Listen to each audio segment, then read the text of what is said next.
Ravens flock. The flock rundown is the place to be.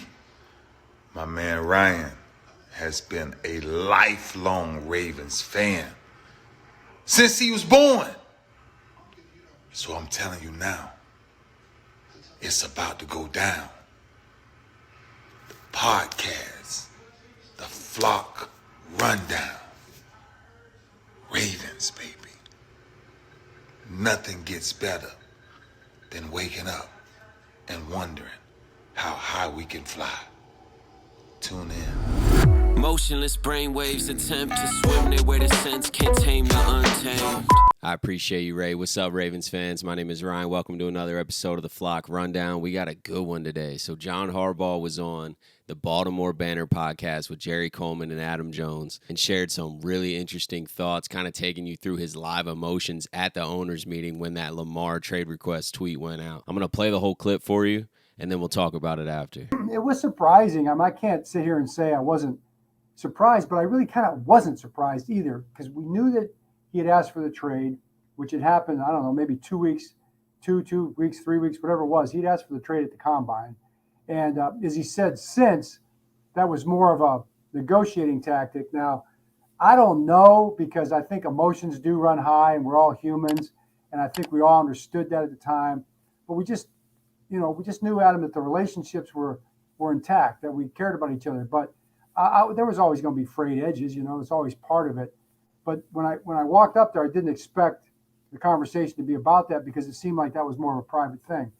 So when it came out, and the timing of it, where all of a sudden I sat down and everybody's on their phones, and then all of a sudden, and Jerry, you know how this works at those owners meetings, it went from a big crowd because they wanted to talk about Lamar to everybody was at our table.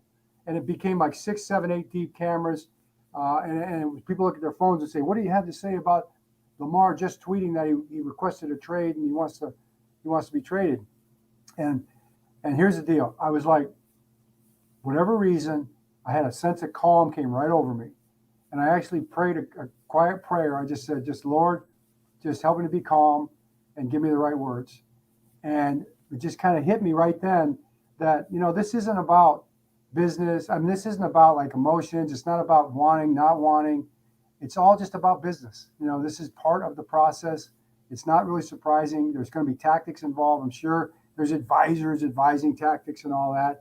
So if it's not really about this little thing, don't make it about this thing. And for some reason, and also the voice said, just keep smiling, and thankfully just was able to kind of get through it without saying something that would have been damaging. But Lamar, and we go back a long way. Lamar knows 5 years ago, he knows what we think of him, and he knows, and I know how he feels about us. I know he appreciates the fact that we are the team that believed in him, and we are still the team that believes in him, obviously more than any other team, and that's not going to change. And I think when we got through all that, Hurt signed, the draft was coming up, and it just kind of became clear what the numbers were for Eric and Lamar in the negotiation. I'm not part of that specifically, but I think they probably just kind of said, hey, it's time. And, it worked out, like, as Eric said, like in a couple minutes, it was done. And it's crazy how that goes. You go all these years and all of a sudden, boom, it's done in 3 minutes.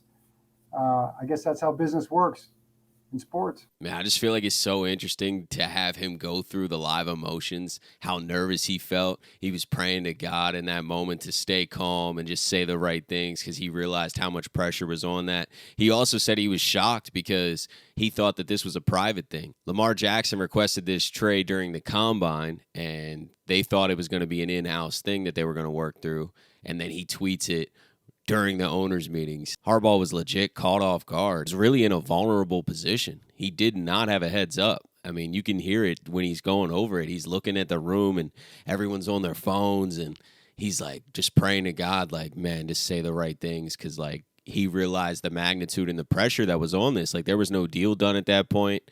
Things weren't looking great. So what do you say? It's hard to navigate that moment. He did an incredible job navigating that moment, and he said all the right things. But I just think it's so interesting that he was just as nervous as we may expect him to be.